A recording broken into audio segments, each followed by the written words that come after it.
नमस्कार दोस्तों, मैं ओमवीर यादव अपने यूट्यूब चैनल पर आपका स्वागत करता हूं, वंदन करता हूं, नमन करता हूं। दोस्तों, आज हम फिर एक बार प्रतिशत के कुछ महत्वपूर्ण प्रश्नों के साथ लाइव हुए हैं, जिसमें प्रतिशत से संबंधित हम लोग प्रश्नों को पूछेंगे। तो सब लोग ध्यान से सुने। प्रतिशत का मतलब होता है 100। हर एक हिसाब 100 पर हमको करना है, चाहे वो 100 से कम की संख्या हो, चाहे 100 से ज़्यादा संख्या हो। हर एक का हिसाब हमारा 100 से ऊपर रहेगा। तो सब लोग लाइव में जुड़ें और हमारी वीडियो को देखें। तो एक परीक्षा में 42% अभ्यर्थी गणित में तथा 52% अभ्यर्थी अंग्रेजी में अनुत्तीर्ण हुए। यदि 17 अभ्यर्थी दोनों विषयों में उत्तीर्ण हुए तथा दोनों विषयों में 69 अभ्यर्थी उत्तीर्ण हुए। ये अनुत्तीर्ण है, ये उत्तीर्ण है। तो कुल अभ्यर्थियों की संख्या बतानी है आपको। छात्र कितने थे? तो ये जो है दो विधि हैं इनकी। एक तो ये 17 जो अनुत्तीर्ण हुए हैं, 17, ये 17 के 17 आपके यहाँ पर भी हैं प्लस में और यहाँ पर भी प्लस में, जबकि एक संख्या एक ही बार जुड़ सकती है। तो ये जो अभ्यर्थी हैं इनमें से आप मान लीजिए यहाँ 17 घटा दीजिए और यहीं के यहीं कर सकते हैं। दो तरीक़ा से बताएंगे। तो ये बचेगा 25 आपका, 25 और प्लस वाला ये 52, ये हो जाएगा आपका 77। ये फेल अभ्यर्थी हैं। और पास कितने हैं? पास को घटाएंगे आप, 100 में से 77 घटाएंगे तो ये 23% पास हैं। अब ये कह रहे हैं दोनों विषयों में 69 अभ्यर्थी उत्तीर्ण हुए। तो उत्तीर्ण हुए हैं मतलब 100 में 23 पास हुए हैं, तो कुल हुए 69। तो इस अभ्यर्थियों की संख्या 100 से ज़्यादा है। तो मान लीजिए हमने x अभ्यर्थी हैं, तो x का 23% बराबर होता है 6900।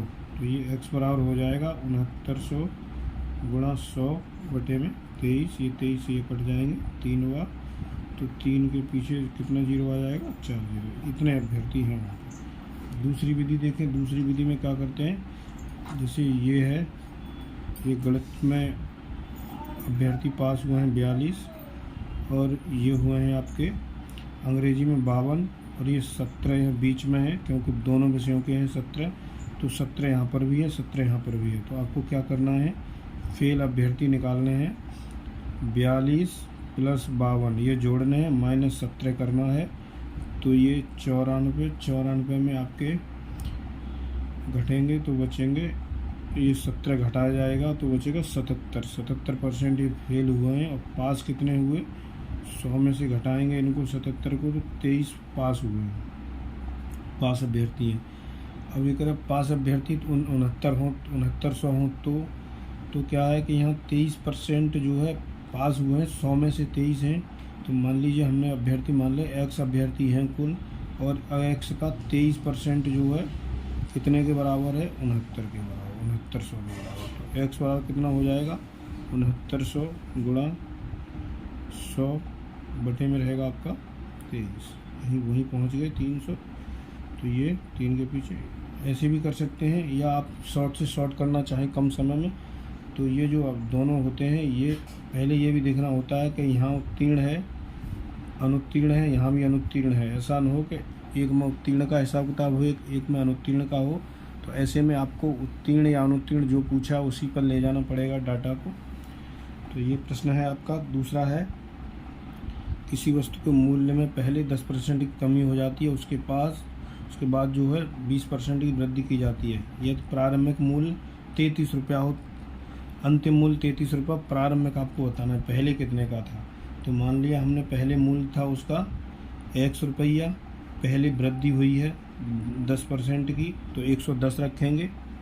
उसके बाद क्योंकि 100% तो उसका पैसा था ही मूल्य का, लेकिन 10% की वृद्धि हुई तो 100 पर 10, इसलिए 110। और फिर वृद्धि हुई है आपकी, ये जो फिर आपकी वृद्धि कर दी उन्होंने, 100 हो गया, एक 20% की फिर वृद्धि कर दी है, तो ये रहेगा। और अंत में कितना मूल्य बना है? 33 रुपये बना है। तो x बराबर क्या होगा? 33। तो ये रहेगा, ये जो गुणा में है वो सब भाग में आ जाएंगे, भाग में वो गुणा में आ जाएंगे। तो ये रहेगा, ऐसे उलट जाएंगे सब। इसके बाद ये दोनों से ये 0 कट जाएंगे, 11 से ये 3 बार कट जाएगा, 3 से ये 4 बार कटेगा, 4 से 25 बार कटेगा, तो ये 25 रुपये था पहले की कीमत। 25 रुपये रहेगी पहले की कीमत।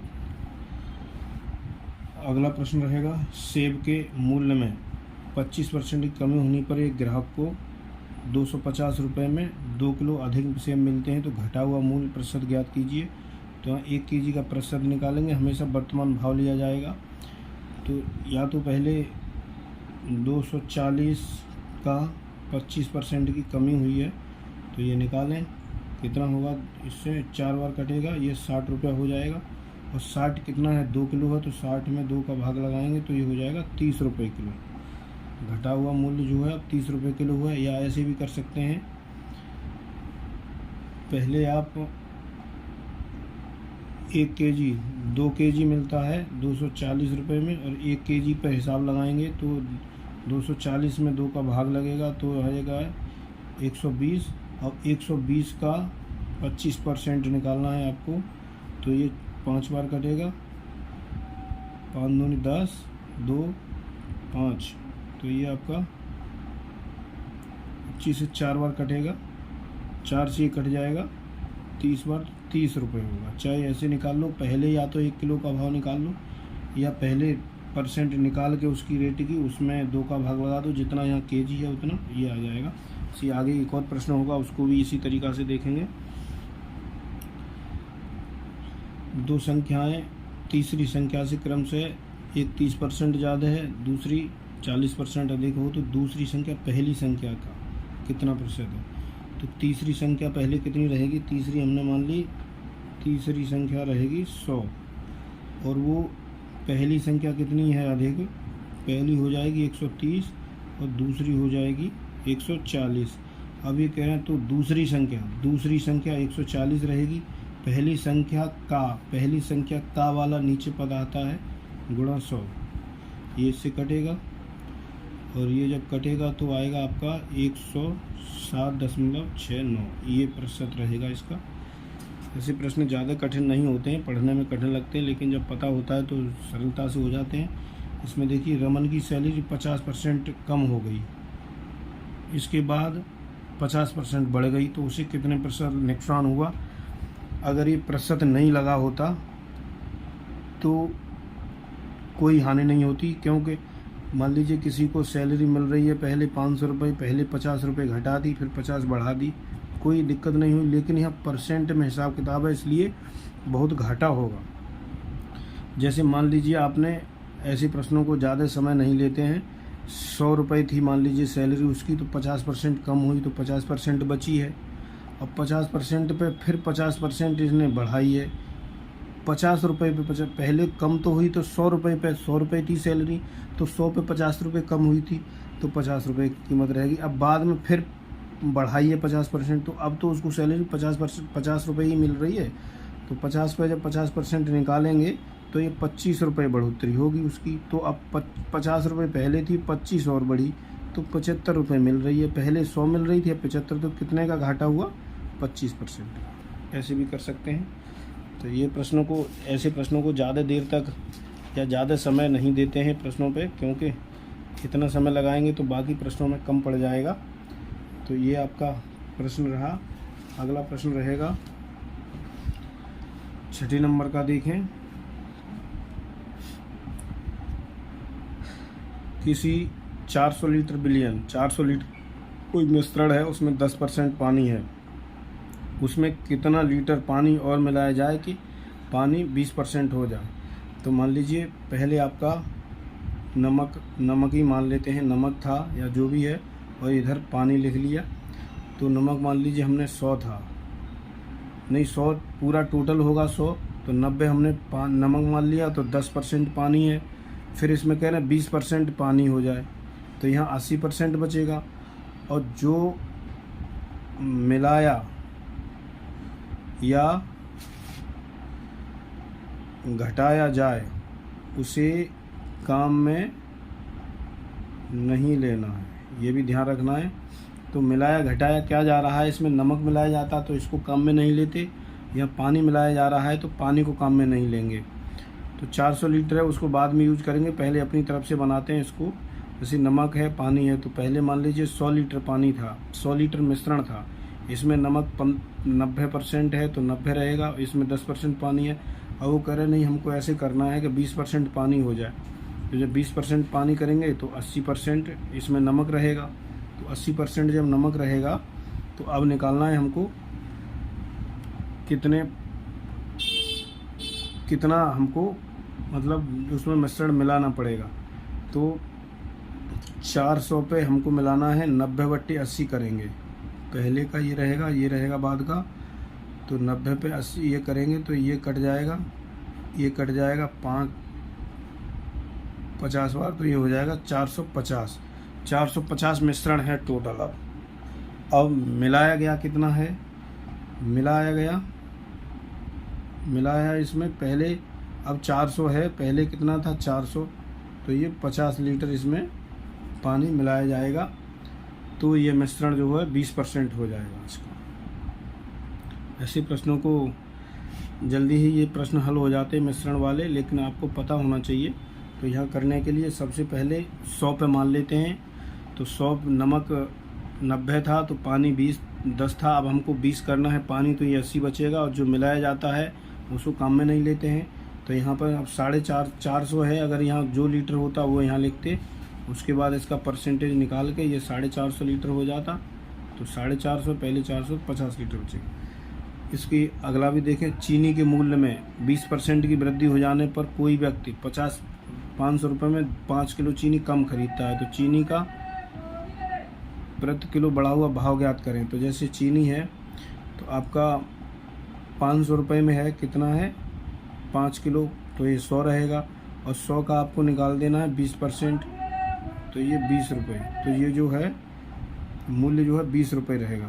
या पहले की तरह ऐसे भी कर सकते हैं, दो तरीक़ा से बताया था और ये सरल पड़ता है, पहले भाग लगा लो, या फिर ऐसे करें तो 500 का आपको निकालना पड़ेगा वैसे 20%। इसके बाद ये आपका रह जाएगा 100 आ जाएगा, और 100 का फिर 20% निकालेंगे। 100 का जो है 5 किलो का भाग लगाएंगे, जैसे यहाँ पहले ही भाग लगा दिया तो परसेंटेज बाद में निकाला, यहाँ परसेंटेज पहले लगा दिया तो बाद में इसका भाग लगाए तब भी 20 रुपये किलो आएगा। कैसे भी करेंगे वो आ जाएगा। अगला प्रश्न देखें, किसी भिन्न के अंश में 10% की वृद्धि करें और हर में 10% की कमी करें तो परिणामी भिन्न जो है 11/15 प्राप्त होता है। तो मूल भिन्न आपको बताना है, और ये जब विकल्प दिए होते हैं इनमें तो और सरल प्रश्न पड़ जाते हैं, तो हम लोग पहले हल करना सीखें, उसके बाद फिर हम कुछ दिनों बाद इन्हीं प्रश्नों को विकल्पों की सहायता से करने का भी हल बताएंगे। उसमें थोड़ा समय ज़्यादा लग जाता है, तो पहले यही बेहतर ट्रिक है। तो मान लीजिए भिन्न हमारी x और y है, जिसमें अंश ऊपर होता है हर नीचे है। तो इसने कहा है पहले 10% बढ़ा दें, तो 10% बढ़ाने के लिए 10% बढ़ाएंगे तो ये 110 हो जाएगा, बट्टे में 10% की कमी करेंगे तो ये 90 रह जाएगा, बराबर कितना है 11/15 हो जाता है। तो ये कट जाएगा। उसके बाद क्या करेंगे, ये x y को अपनी तरफ ही रखेंगे और 11/15 दूसरी तरफ है। जब ये पक्षांतर होंगे तो ये 9 ऊपर आ जाए, 11 नीचे आ जाएगा, तो इससे इसको काट देंगे तो x y बराबर बचेगा आपका 9/15। तो इसमें कोई संख्या है जो काट सकती है, तो ये काट सकती है x/y बराबर 3/5। तो ये परिणाम, तो इसमें 3/5 भिन्न हो जाएगा। अगला प्रश्न है, किसी आयत की लंबाई 10% वृद्धि की जाती है और 10% कम की जाती है तो प्रतिशत क्षेत्रफल। तो ये हमने पहले भी सूत्र बताया था, पहले वृद्धि की गई है तो प्लस, कमी की गई है तो माइनस, फिर उसके बाद यहाँ माइनस आता है, जब माइनस होता है तो 10 × 10/100, इससे ये कट जाएगा तो ये बचेगा, ये तो कुछ नहीं बचेगा यहाँ पे, ये माइनस का 1 रहेगा, तो 1% की कमी होगी। ये ऐसे होता है। अगला प्रश्न रहेगा, चीनी के मूल्य में 20% की कमी हो जाने पर खपत में कितने प्रतिशत वृद्धि करें कि खर्च अपवर्तित रहे, यथावत रहे। तो इसमें क्या करते हैं, 20 ऊपर लिखते हैं, नीचे कमी कितनी रहेगी वो लिखा जाएगा यहाँ पर। तो 20% है, 20% के बाद 80 × 100, इसको ये 4, तो 25% की वृद्धि कर देंगे इसमें। तो चीनी का जो है खपत जो है अपवर्तित रहेगी। ऐसे इसमें ए की आय बी की आय से 20% अधिक है, तो बी की आय ए की आय से कितने % कम होगी, तो ये अधिक वाली है। यहाँ पर भी ये कमी थी तो यहाँ पर कमी की गई थी, यहाँ पर अधिक है तो पहले तो 20 को ऊपर लिखेंगे, अब अधिक है तो यहाँ 120 करेंगे। जैसे यहाँ कमी थी तो 80 किए थे, यहाँ वृद्धि हुई है तो 120 कर दिए है। 100 का हिसाब किताब गुणा 100 रहेगा, इससे ये कट जाएगा ये 6 बार, तो इसमें जो कट के ये 50/3 हो जाएगा और 3 एकम 3 हो जाएगा, 2 बचेगा, 3 छिक्के 18 और 2/3 इतने % की ये % कम है उसकी आय। तो ये हमारे कुछ % के संबंध महत्वपूर्ण प्रश्न थे। तो सभी वीडियो को लाइक करें, शेयर करें, सब्सक्राइब करें। Thank you.